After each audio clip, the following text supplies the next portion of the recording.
करने वाले हैं स्टेटमेंट। देखिए, तो सबसे पहले हम लोगों ने पढ़ा था कैरेक्टर सेट। सबसे पहले हम लोगों ने डिस्कस किया था कैरेक्टर सेट। उसके बाद हम लोगों ने डिस्कस किया था टोकन्स।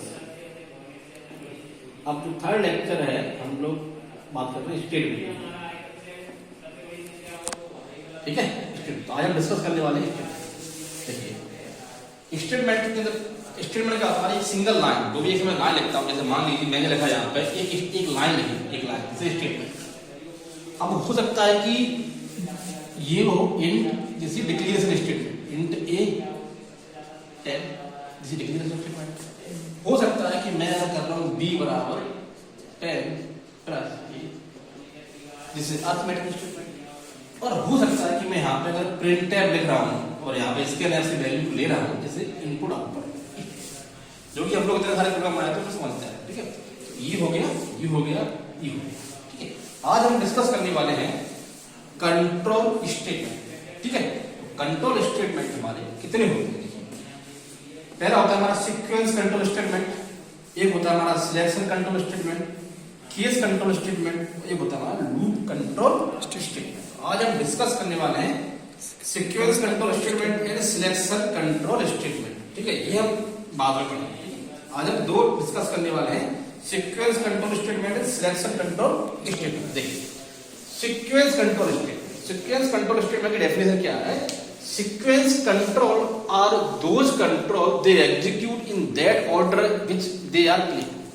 जिस ऑर्डर में हमारा प्रोग्राम लिखा गया उसी ऑर्डर में हमारा प्रोग्राम एग्जीक्यूट होता है। 90% हमारा जो प्रोग्राम होता है वो सीक्वेंशियल होता है। सीक्वेंशियल मतलब पहला ये एग्जीक्यूट होगा, उसके बाद ये एग्जीक्यूट होगा, उसके बाद ये एग्जीक्यूट होगा, ठीक है, और उसके बाद हमारा ये एग्जीक्यूट होगा, मतलब सीक्वेंस में एग्जीक्यूट होगा। अगर मेरे प्रोग्राम के अंदर कोई भी कंट्रोल स्टेटमेंट नहीं है तो नॉर्मली मेरा प्रोग्राम एक लाइन के बाद दूसरे तक एग्जीक्यूट होगा। ठीक, ये होता है मेरा सीक्वेंस कंट्रोल। बहुत सिंपल है। 90% हम लोग प्रोग्रामिंग करते हैं, उसमें हमारा कितना होता है? यही होता है सीक्वेंस कंट्रोल। एक लगाने के बाद दूसरी लाइन, तीसरी लाइन, इस तरह से हमारा प्रोग्राम एग्जीक्यूट होते रहता है। मैंने क्या लिखा है? Sequence control are those control they are execute in that order in which they are. जिस ऑर्डर में वो लिखे गए हैं, जैसे लिखे गए हैं वैसे उनको सीक्वेंसली वो एग्जीक्यूट करते रहता है। ये हो गया हमारा सीक्वेंस कंट्रोल। अब हम पढ़ने वाले हैं सिलेक्शन कंट्रोल स्टेटमेंट। देखिए, तो सिलेक्शन कंट्रोल स्टेटमेंट को हम लोग बोलते हैं decision making control. Decision making भी हम लोग बोलते हैं। इसमें सिलेक्शन कंट्रोल स्टेटमेंट हम लोग दो कीवर्ड का यूज करते हैं। एक कीवर्ड का यूज करते हैं हम लोग इफ, और एक करते हैं इफ और एल्स। दो कीवर्ड्स की हेल्प से हम लोग सिलेक्शन करते हैं स्टेटमेंट का, कौन सा स्टेटमेंट आपको एग्जीक्यूट करना है और कौन सा नहीं करना है। ठीक है, चलिए, तो इसमें देखिए, इसमें मेरे कौन कौन सी चीजें मुझे पढ़ना है? इसमें पढ़ता हूं मैं सिंपल इफ, उसके बाद मैं ऐसे पढ़ूंगा इफ एल्स, उसके बाद पढ़ूंगा नेस्टेड इफ, और उसके बाद पढ़ने वाला हूं मैं एल्स इफ। चार पढ़ने वाला हूं। ठीक है, तो सबसे पहले हम लोग देखने वाले हैं सिंपल इफ। उसका नाम ही है सिंपल इफ, एकदम सिंपल है, और देखते हैं किस तरह से काम करता है। इसके लिए मैंने यहाँ पे मैंने बनाया हुआ है फ्लो डायग्राम। ठीक है, फ्लो डायग्राम, क्योंकि मान लीजिए ये मेरा कंट्रोल, ये मेरा प्रोग्राम का फ्लो है। मेरा प्रोग्राम तो चलता हुआ है, यहाँ पे मुझे कंडीशन मिली कोई, यहाँ पे मुझे कोई कंडीशन मिली, और अगर वो कंडीशन ट्रू है, देखिए अगर वो कंडीशन ट्रू है तो उसके अंदर जितने स्टेटमेंट लिखे हैं वो एग्जीक्यूट हो जाएगी। कब होंगे एग्जीक्यूट? जब वो कंडीशन ट्रू है। लेकिन ट्रू, या फिर मैं कह सकता हूं ट्रू को वैल्यू बोलता हूं, और अगर वो कंडीशन मेरी क्या है? फॉल्स है। अगर वो कंडीशन मेरी फॉल्स है तो सिंपल जिस तरह से हमारा प्रोग्राम चल रहा था उस तरह से हमारा चलता रहेगा। इसको स्किप कर देना, इसको स्किप कर देना। इसको कब रीड करेगा? जब ये कंडीशन ट्रू होगी। अब यहाँ पे मल्टी स्टेटमेंट हो सकते हैं, बहुत सारे हो सकते हैं।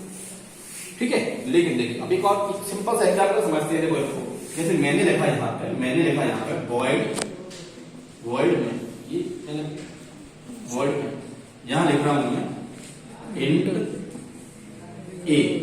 ठीक है, अब मान लीजिए ए में मेरा 10 है, ये मैंने यहाँ पे 10 डाल दिया।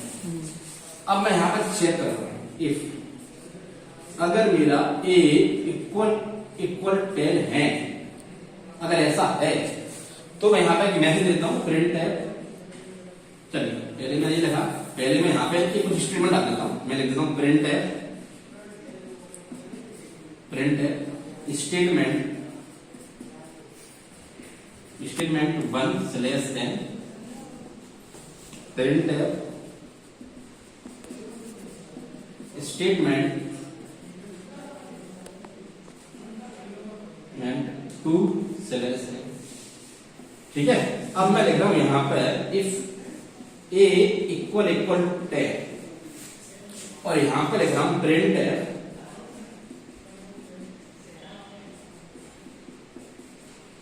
This is true. ठीक है, उसके बाद लिखा यहां पर प्रिंट है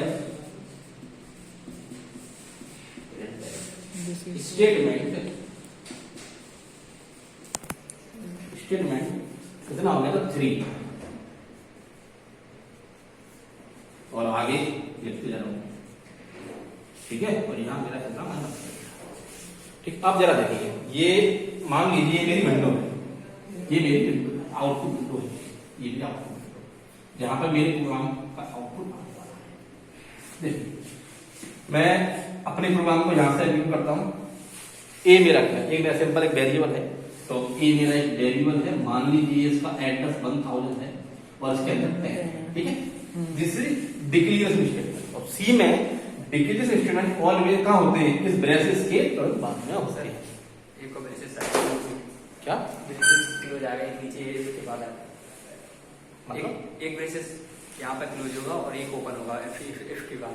नहीं बता देते हैं, पहले समझ में। ठीक है, ये समझ में आ गया। तो अब देखिए उसके बाद एक कंटेनर आ गया, इसका मतलब क्या है, प्रिंटफ हमारा क्या करता है, प्रिंटफ हमारा एक फंक्शन है, प्रीडिफाइंड फंक्शन है, जो करता क्या है, ये तो मैसेज लिखता हूं मैं, ये मैसेज लिखता हूं यहां से यहां के बीच में, उसको एलजी क्या करता है, स्क्रीन पर प्रिंट करता है। तो यहां पे क्या प्रिंट करेगा, यहां प्रिंट करेगा स्टेटमेंट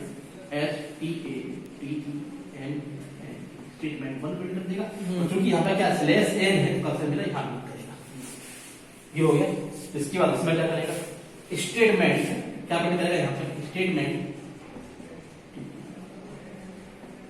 2 प्रिंट कर देगा। अब मेरा यहां पर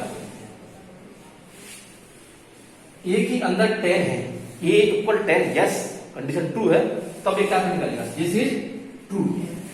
क्या प्रिंट करेगा, दिस इज ट्रू।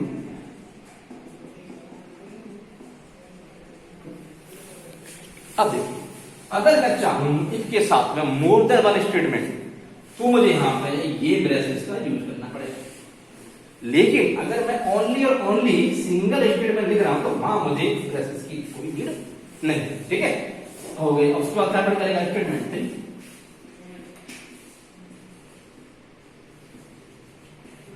अब ध्यान रखिए, यहां पर मैंने कर दिया 20, फिर से मैं प्रोग्राम चलाया, तो अब ये क्या प्रिंट करेगा, ये प्रिंट नहीं करेगा, ये प्रिंट नहीं करेगा, और एलजी आपको पड़ रहा है। मैंने क्या बताया, देखिए यहां पर मैंने क्या बताया था कि हमारा कंट्रोल फ्लो होगा, कंडीशन ट्रू है, तो इसके साथ में जितने स्टेटमेंट है वो एग्जीक्यूट होंगे।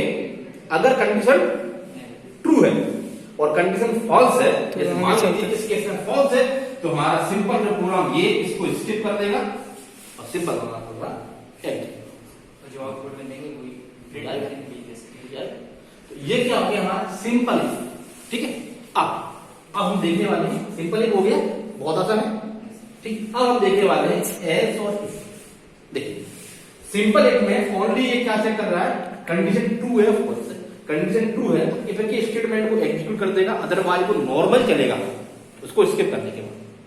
लेकिन इसमें देखिए क्या हो रहा है, ये क्या है, इसका फ्लो डायग्राम है। इसमें क्या हो रहा है, अगर कंडीशन ट्रू है तो इफ वाले सारे स्टेटमेंट एग्जीक्यूट होंगे, लेकिन अगर कंडीशन फॉल्स है तो ये वाले स्टेटमेंट। इसका मतलब ये मेरा कंट्रोल फ्लो है, याद कर जाएगा क्या। ठीक है, ये 1 है और ये 2। ठीक है, आप जरा देखिए, इसी प्रोग्राम को बना देता हूं, जैसे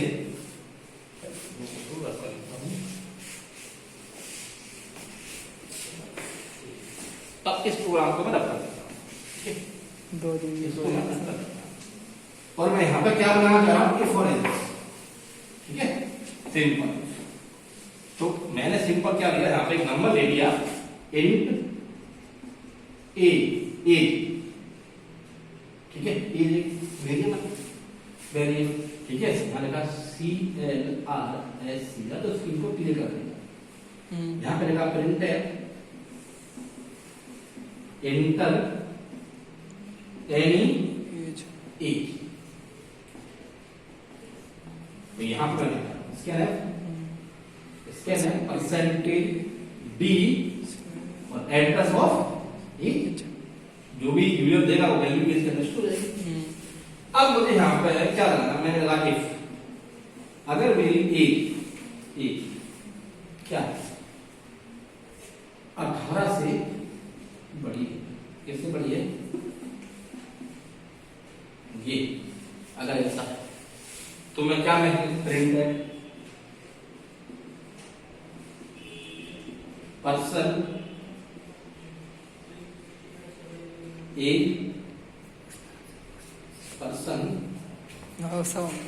रिकॉर्डिंग इज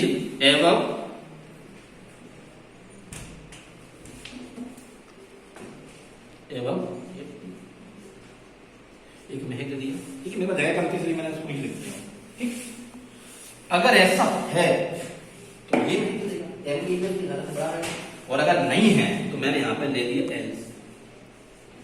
देखिए अगर यहाँ मल्टी स्टेट में लिखूंगा, मल्टी तो मैं लगाऊंगा, सिंगल स्टेट लिखूंगा तो नहीं लगाऊंगा, और यहाँ पे मैंने क्या मैं दे रहा हूँ, प्रिंट है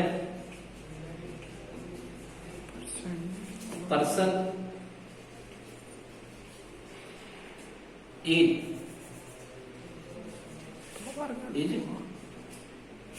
ब्लू, एक मैंने मैसेज दे दिया, यहाँ पर अगर इनपुट में यहां से मान लीजिए एज मेरा क्या है, एज मेरा सिंपल वेरिएबल है 1000 मान लीजिए, इसके अंदर उसने मान लीजिए 30 दिया इनपुट। देखिए ये मेरा क्या इनपुट आउटपुट स्टेटमेंट है, ये इसके अंदर क्या करेगा, इसके अंदर आ देगा वैल्यू को जो यूजर देगा, और यहां क्या चेक कर रहा है कि एज क्या है, बड़ा है, तो ये मैसेज प्रिंट कर देगा। और अगर मैं देता हूं इसको, मान लीजिए मैं 10 दिया, तो ये एग्जीक्यूट नहीं होगा, ये वाला देखिए। अब दिक्कत कहां है, मेरा अकेला इफ तो आ सकता है, लेकिन एज मेरा ऑलवेज इफ के साथ में आता है, मतलब एज मेरा अकेला यूज नहीं होता, एज जब भी मैं यूज करूंगा तो हमेशा इसके बाद में यूज करूंगा। मान लीजिए यहां पे अगर ये नहीं लगाया मैंने, यहां पे और अक्षर में लिख दिया मैंने इफ और एज के, इसको मैं रखता हूं, इसको मैं रख किया, देखिए बहुत सारी गलतियां होती हैं, स्टूडेंट गलती करते हैं, देखिए स्टूडेंट गलती करते हैं। मान लीजिए ये मैंने लिखा इफ, ये मैंने लिखा इफ, और यहां मान लीजिए इंट एक वेरिएबल है इसमें, और यहां दिया ए, और यहां इसने ये लगा दिया, यहां मैसेज दे रहा है प्रिंट में,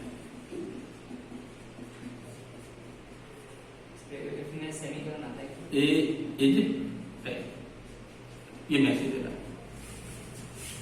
लेकिन मैंने यहां पे लगा दिया, क्या लगा दिया, ये लगा दिया, तो ये मेरा स्टेटमेंट एग्जैक्टली यहां तक है, ये दोनों स्टेटमेंट एक ही है, लेकिन ये टर्मिनेट काम का मेरा ये यहीं पे टर्मिनेट हो गया। इसका मतलब क्या हुआ, अगर ए के अंदर 10 नहीं भी है, ए के अंदर 20 है, फिर भी मेरा ये स्टेटमेंट एग्जीक्यूट होगा, क्यों, क्योंकि मैंने इसको यही किया। अगर मैं ऐसा करता हूं, अगर मैंने यहां पे लिखा, यहां पे लिख दिया मैंने एल्स, और यहां पे मैंने लिख दिया प्रिंट एल, क्या लिख दिया, ए इज नॉट इक्वल 10। अब देखिए, अब इस केस में कंपाइलर हमारा एरर देगा, क्योंकि मैंने इस इफ को यही टर्मिनेट कर दिया यहां पे, और एल्स में लिख रहा हूं, मैंने क्या बोला कि बिना इफ के एल्स लिखना पॉसिबल ही नहीं है। इस केस में मेरा क्या रख देगा, मिसप्लेस एल्स, और एल्स मेरा मिसप्लेस है, एल्स का इफ मेरा मिसप्लेस है। अगर मैं इसको हटाऊंगा तो ये सही है। अगर मैं यहां पे एक स्टेटमेंट और दे दूं प्रिंट है, तब भी कंपाइलर मेरा एरर देगा, पूछिए क्यों रख दिया। देखिए मैंने क्या बोला, अगर मैंने ये वाले ब्रैकेट यूज नहीं किए हैं तो मेरा जो इफ है ओनली वन स्टेटमेंट को एग्जीक्यूट करेगा। लेकिन अगर मैंने दो स्टेटमेंट यूज किए या मल्टी स्टेटमेंट यूज कर रहा हूं तो फिर मुझे कर्ली ब्रेसेस लगाने थे। लेकिन मैं नहीं लगा पाया। बच्चे क्या करते हैं, लगाना भूल जाते हैं। अब बोलते हैं सर सही लगा है, हमने एफ लगाया है, सब लिखा है। अब हमारा जो प्रोग्राम है फिर समझ क्या होता है, ए की वैल्यू 10 में दे रहा हूं, सही है 10 दे रहा हूं, कंडीशन ट्रू, कंडीशन ट्रू होने का ये वाला स्टेटमेंट एग्जीक्यूट हो जाएगा। लेकिन मैंने आपको क्या बोला, कंपाइल टाइम एरर क्या आएगी, मैंने क्या बोला, इस इफ के खत्म होने के तुरंत बाद, इस इफ के खत्म होने के तुरंत बाद मेरा एल्स चालू होगा। लेकिन यहां पर क्या है, इन दोनों के बीच में ये आ गया, कोई तीसरा आ गया। और जब भी दो लोगों के बीच में कोई तीसरा आता है तो क्या करता है, प्रॉब्लम क्रिएट करता है। तो यहां पे भी प्रॉब्लम इसने कर दी जाती है। अब इस प्रॉब्लम को उठाने के लिए एक तरीका तो मेरे पास ये है कि भाई मैं ये लगा दूं, और अगर मैं ये नहीं लगाऊं तो सिंपल सी बात है भाई, ये इस करके इसको साफ कर, अब कोई दिक्कत नहीं है। ये हमेशा पेयर में आता है, इसके बाद तुरंत ये होता है। तो ये हो गया मेरा। अभी हमने क्या देखा, इफ देख लिया और एल्स देख लिया। अब हम देखते हैं नेस्टेड इफ। नेस्टेड इफ का मतलब क्या होता है, इफ के अंदर इफ के अंदर इफ। नेस्टेड इफ का मतलब क्या होता है, इफ के अंदर एक छोटा सा प्रोग्राम लेते और समझते नेस्टेड इफ किस तरह से काम करता है। देखिए नेस्टेड इफ, देखिए मैंने मान लीजिए मैंने कोई सिंपल सा यहाँ लिखा हूं, दो हेडर फाइल लगाऊंगा मैं, यहाँ लिखा मैंने वॉइड, इस तरह से लिखता हूं वॉइड लिख रहा है। अब जरा देखिए मैंने 3 नंबर ले ली। मैंने क्या नंबर लिया यहाँ पर, इंट ए 10 बी। सर इसमें जो वर्ड में दिया है ये कुछ भी लिख सकते हैं आप वर्ड में, वर्ड में ये फंक्शन मतलब वर्ड मतलब क्या, नहीं सर ये जो आपने वर्ड में लिखा है ना, हाँ। ये यहाँ पे कुछ भी लिख सकते हैं ना? नहीं, क्योंकि हमारा जो मैन है वो एंट्री कौन फंक्शन है जहां से मेरे प्रोग्राम का एग्जीक्यूशन होता है, इसलिए मैं लिखना कम करता। देखिए 3 नंबर हो गए। अब मैंने यहाँ पे क्या कंडीशन लगाई, मैंने लगाया if A greater than B and A greater than C. अगर मेरा ए बी से बड़ा है, अगर मेरा ए सी से बड़ा है, तो फिर स्वाभाविक बात है कि मेरा ए बड़ा होगा। तो मैंने क्या यहाँ पे मैंने दे दिया प्रिंट है ए मैक्स मैक्स। ठीक है, अब अगर ऐसा नहीं है, ऐसा नहीं है तो कंडीशन क्या फॉल्स होगी, फॉल्स होगी तो मेरे कहां जाएगा, एल्स में आ गया। अब देखिए एल्स में आ गया, तो एल्स में मैं फिर से एक इफ यूज कर रहा हूं। देखिए एल्स में फिर से मैंने एक इफ यूज किया और मैं क्या चेक कर रहा हूं, बी बड़ा है सी से। अगर ऐसा है तो प्रिंट है मैं क्या दूंगा, बी इज मैक्स नंबर, ये बनने के लिए। अगर ऐसा नहीं है तो इसी प्रकार ऐसा होगा, तो क्या आ गया ऐसा आ गया, क्या प्रिंट होगा, सी नेक्स्ट नंबर भाई कुछ नहीं है, सी तो नेक्स्ट नहीं, और मेरा सीधा सीधा प्रोग्राम लेना है। अब जब देखिए नेक्स्ट का मतलब क्या होता है, इफ के अंदर है। नेक्स्ट का मतलब नहीं इफ के अंदर इफ हो सकता है, एल्स के अंदर इफ हो, ठीक है, हो सकता है इफ के अंदर में कितने भी इफ और एल्स के यूज करता हूं मैं, एल्स के कितने भी इफ और एल्स के, ठीक है। अब देखिए तीसरा हमारा क्या था, एल्स इफ लेट। अब देखिए अगर मान लीजिए यहाँ पर कितने नंबर, 3 नंबर है, अगर यहाँ पर 10 नंबर होते, 10 नंबर होते, या मान लीजिए 5 नंबर और मुझे बोला गया है कि मैक्सिमम नंबर निकालना है, तो ऐसा नहीं कि इससे बनेगा नहीं, इससे भी पॉसिबल है, लेकिन इससे थोड़ा डिफिकल्ट पड़ेगा। और सिंपल करने के लिए मैंने इसको क्या यूज करता हूं मैं, एलसीफ लेटर। ठीक है, देखते हैं एलसीफ लेटर किस तरह से काम करता है। ठीक है, तो ये बहुत सिंपल एलसीफ लेटर। देखिए पहला यहाँ पर मैंने value Lee A B C, सी ले लिया, डी और ई, ये वैल्यू मैंने इसके अंदर आसान कर दी।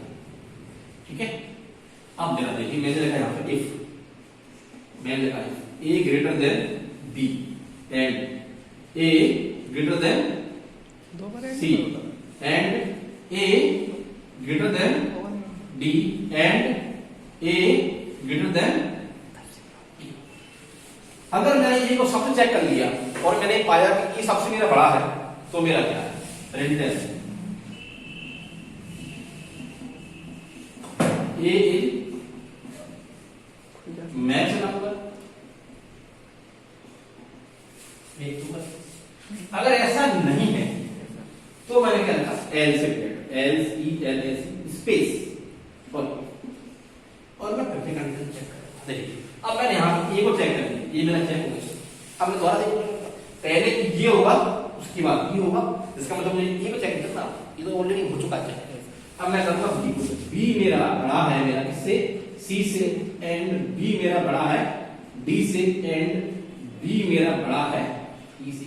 अगर ऐसा है तो मेरा क्या होगा, प्रिंट एफ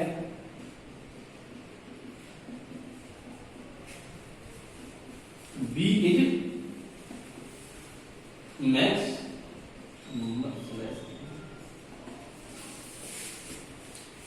चलिए फिर से मैं एल से भी करता हूं, एल से यहां पे इसके साथ दोनों के बीच में, ठीक है। और मैं क्या करूंगा, सी मेरा बड़ा है डी से एंड सी मेरा बड़ा है ई से। अगर ऐसा है तो मेरा क्या, प्रिंट एफ में सी नेक्स्ट नंबर, ठीक। अगर ऐसा भी नहीं है तो मैं और चेक करता हूं, एल से मैंने क्या चेक किया, डी बड़ा है मेरा इससे ई से, डी बड़ा है मेरा। अगर ऐसा है प्रिंट एफ क्या है, D next number, D next, ठीक है। और अगर ये कोई भी कंडीशन ट्रू नहीं, बाद में रखा है एल सा, बाद में रखा है एल सा, तो एल से मैं क्या प्रिंट करूंगा, जो नंबर बचा है बड़ा होगा तो मेरा ई मैच मैच, इतना आसान हो गया। यहां पे मैं क्या करता हूं, देखिए इफ एल्स में क्या है, इफ और एल्स में एक इफ हो गया, बाद में एल्स आ गया। एल्स से मैंने क्या किया, इसको एक्सटेंड कर दिया है, मतलब मल्टी के साथ मैं कंडीशन को चेक कर रहा हूं। ये क्या हो गया मेरा एल्स, ठीक है। तो आज हम इसका पूरा समरी करते हैं। देखिए आज हमने क्या सीखा, सबसे पहले हम लोग आज पढ़ने वाले कंट्रोल स्टेटमेंट और डिक्लेरेशन स्टेटमेंट, हम लोग डिक्लेरेशन स्टेटमेंट को हम लोग पढ़ चुके हैं, ठीक है। अर्थमेटिक स्टेटमेंट मतलब है ही कोई भी जिस arithmetic statement, input output statement बहुत सिंपल है। और हमने मेनली हमने पढ़ा कंट्रोल स्टेटमेंट, कितने हैं, sequence control, selection control, case control, loop control. Sequence control में क्या है, मेरा जो प्रोग्राम है जिस ऑर्डर में दिया है उसी ऑर्डर में एग्जीक्यूट होता है। उसके बाद में पढ़ने वाला था सिलेक्शन कंट्रोल। सिलेक्शन कंट्रोल में क्या था मेरा कि इफ और एल्स दो कीवर्ड के साथ में काम करता हूं, ठीक है। इसमें क्या करता हूं मैं, दो कीवर्ड्स आ अलाउ, ठीक है, सिंपल एग्जीक्यूट करता हूं, इसका फ्लो चार्ट कराइए, ठीक है। इफ एल्स का फ्लो चार्ट कराइए, ठीक है। Thank you.